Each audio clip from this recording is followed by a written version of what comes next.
Olá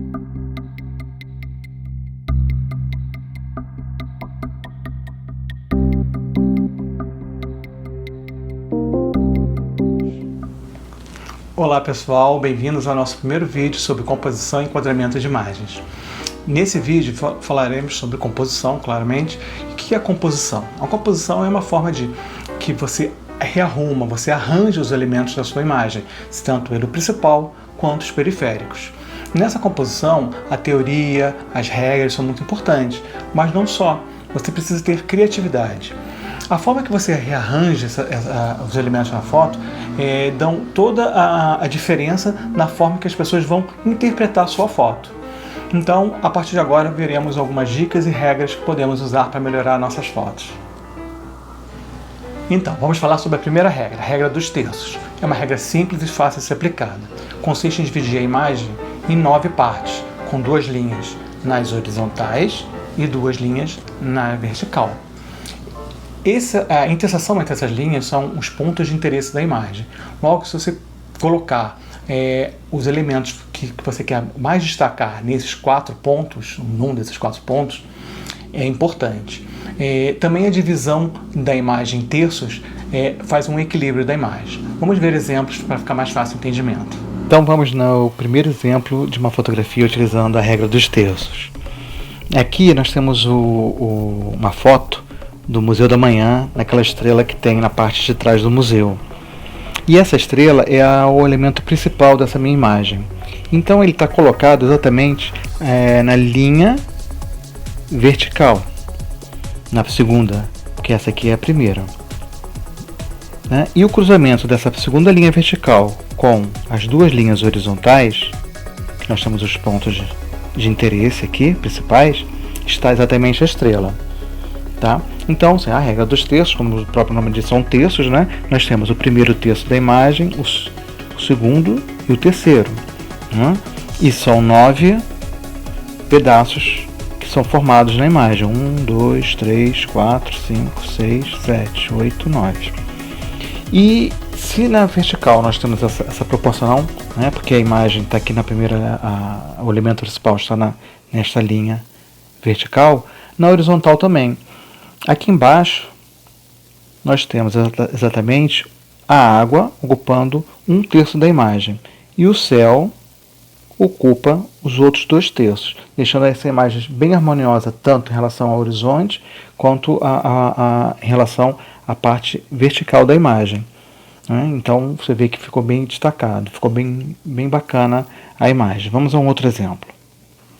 Aqui temos imagens de uma apresentação da banda Canto Cego aqui do Rio.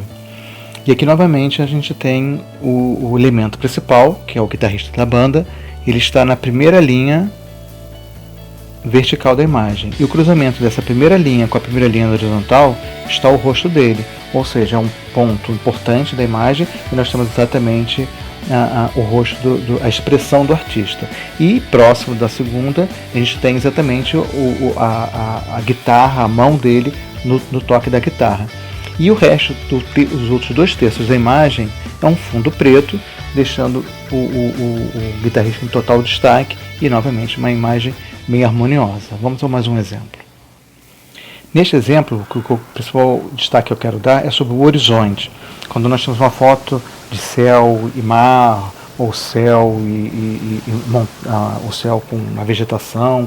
Então, essa linha do horizonte, ela é interessante que ela esteja numa das 2 linhas horizontais, ou na primeira, como nesse caso, ou na segunda, aqui de baixo. Nesse caso, a Baía da Guanabara, que essa foto foi tirada da barca Rio-Niterói com o celular, o mar está muito mais interessante que esse céu. Então o mar, eu quero que ele fique mais destacado na foto. Então a baía, a água, né, com essa sua textura, ela ocupa 2/3 da imagem. Ou seja, esses 2/3 da imagem estão de mar e 1/3 apenas de céu. Vamos agora falar sobre o uso das diagonais. Esse tipo de composição transmite movimento na foto. Ou seja, você usa elementos ou uma linha imaginária na diagonal da foto em que te conduz o olhar para um determinado ponto. E você percorre a foto. Geralmente vai até o canto da foto, Não necessariamente sempre, mas é a maior parte das vezes. Vamos a alguns exemplos para podermos entender melhor. Então, aqui vamos a um primeiro exemplo de uso das diagonais numa fotografia.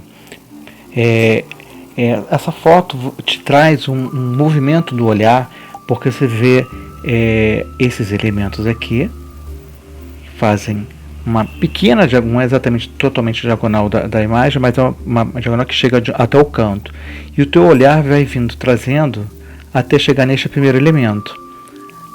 Então, os elementos em si, todos eles formam uma linha imaginária, talvez até pode pensar assim, mas nitidamente essa linha está na imagem, que você vem trazendo o seu olhar até chegar no elemento, o primeiro elemento da imagem. Ou seja, você vem te trazendo até chegar neste primeiro elemento.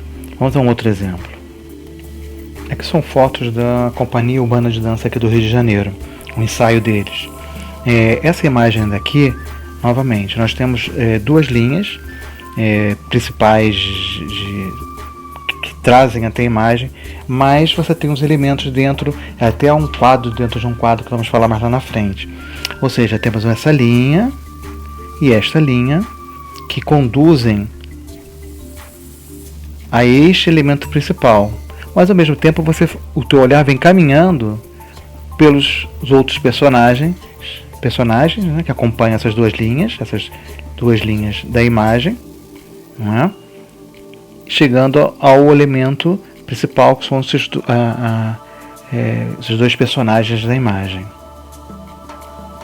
Aqui um outro exemplo da diagonal, aqui é o Espaço Cultural em São Paulo, em que a escada faz esse elemento.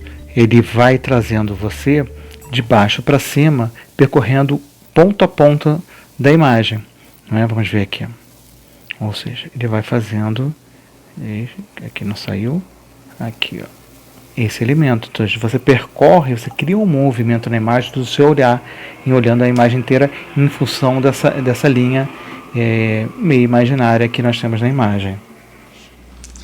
Na perspectiva linear, que vamos falar agora, as linhas de fuga convergem para um ponto de fuga que nos dá noção de profundidade na imagem. Nós podemos fazer isso de três formas diferentes. Uma são as fotos na posição do olhar do fotógrafo, né? Linearmente normal, assim, nessa direção. Temos também a forma de fazer o plongé. O que é o plongé? Traduzindo do francês é mergulho. É quando você tira a foto de cima para baixo. E o contra-plongé é de baixo para cima. Quando você tira de cima para baixo, você achata um pouco a imagem e dá uma noção menor, a figura parece um pouco menor. E quando você faz o contra-plongé, que é de baixo para cima, você dá uma sensação de grandiosidade no objeto ou no elemento fotografado. Vamos agora a um exemplo de perspectiva linear, né? Como a gente já havia comentado, a perspectiva linear, as linhas de fuga vão convergindo a um ponto de fuga que provoca essa sensação de profundidade. Então, esse nosso primeiro exemplo vai ser o do ângulo normal, ou seja, a imagem é feita do mesmo nível do observador. Então, nesse ângulo, a gente obtém uma imagem mais natural. Vejamos aqui, ó, os pontos, as linhas de fuga convergindo, não é? Todas lá na mesma direção, dando essa profundidade da imagem, e você está no nível do olhar do observador. Ou seja, essa foto foi em frente à Confeitaria Colombo, no centro do Rio, feita de celular, então está na altura do olhar do fotógrafo, né? Vamos agora a um exemplo de plongé. Aqui um exemplo de Nesse caso, a observação o olhar do fotógrafo, ele está de cima para baixo, né? Então, ou seja, o plongé, quando a gente fala, ele é um mergulho. Então, você faz esse enquadramento de cima para baixo. Os elementos humanos da imagem, até mesmo a estátua, achatam um pouco. Então, ou seja, você dá a sensação deles serem menores do que são, né? Diferentemente do contra-plongé, como vamos ver agora. Aqui um contra-plongé bem típico, né, que na arquitetura. Aqui é uma foto tirada em São Paulo. Ou seja, esse prédio, quando a gente vai fazendo esse ângulo de baixo para cima, dá uma dimensão bem maior ao prédio. E aqui um exemplo bem típico do contra-plongé, aquele bem radical, ou seja, você está com a câmera, no caso aqui um celular, totalmente virado perpendicularmente aos prédios, né? Então você cria uma super dimensão para esses prédios. Vamos às sombras. As sombras podem gerar belas imagens. Pode ser a sombra sozinha, a sombra mostrando o próprio elemento que está fazendo a sombra. Então você consegue criar às vezes até uma textura junto com a sombra.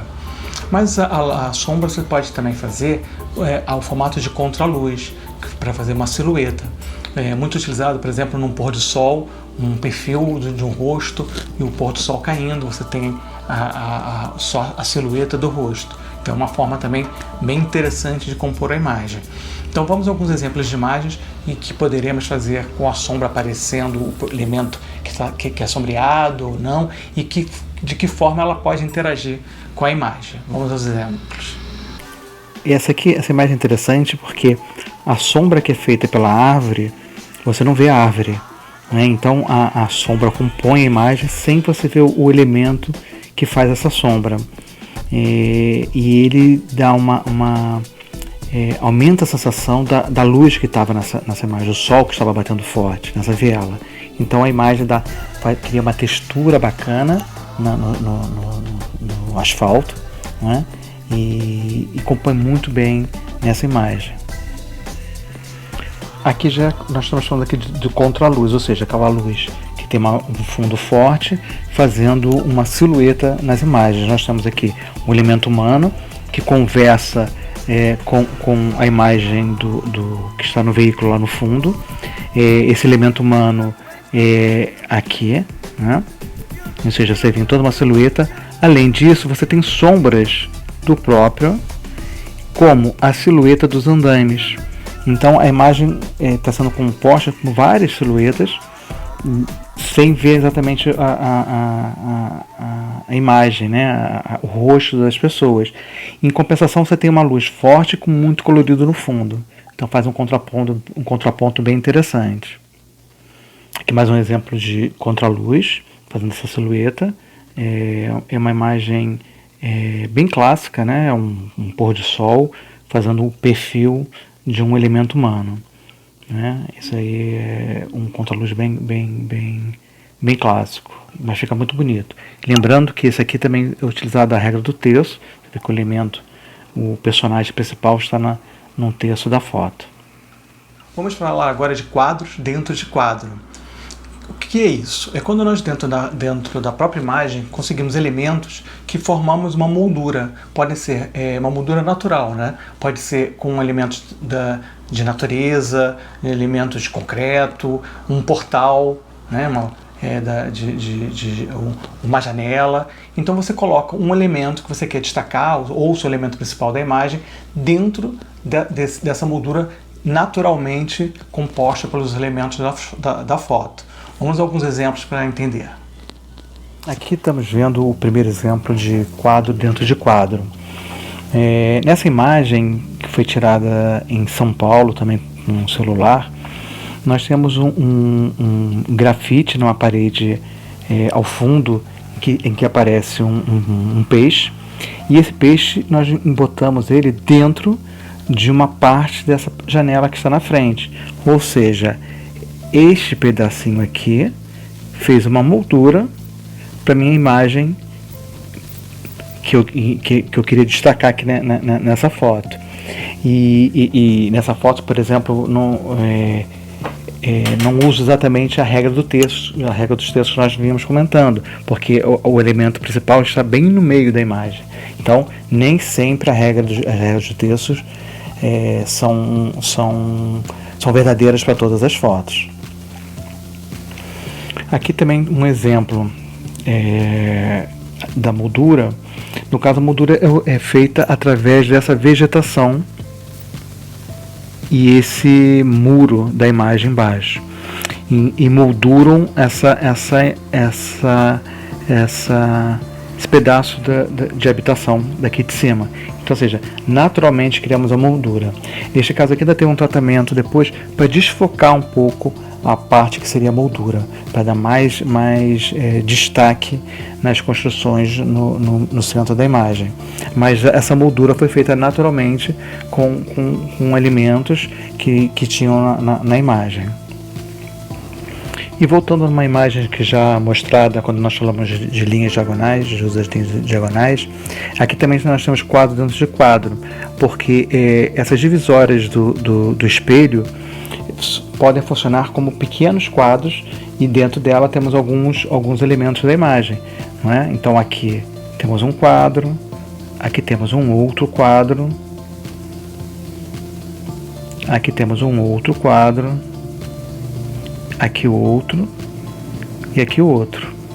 Ou seja, quadro dentro de quadros e dentro de uma mesma imagem.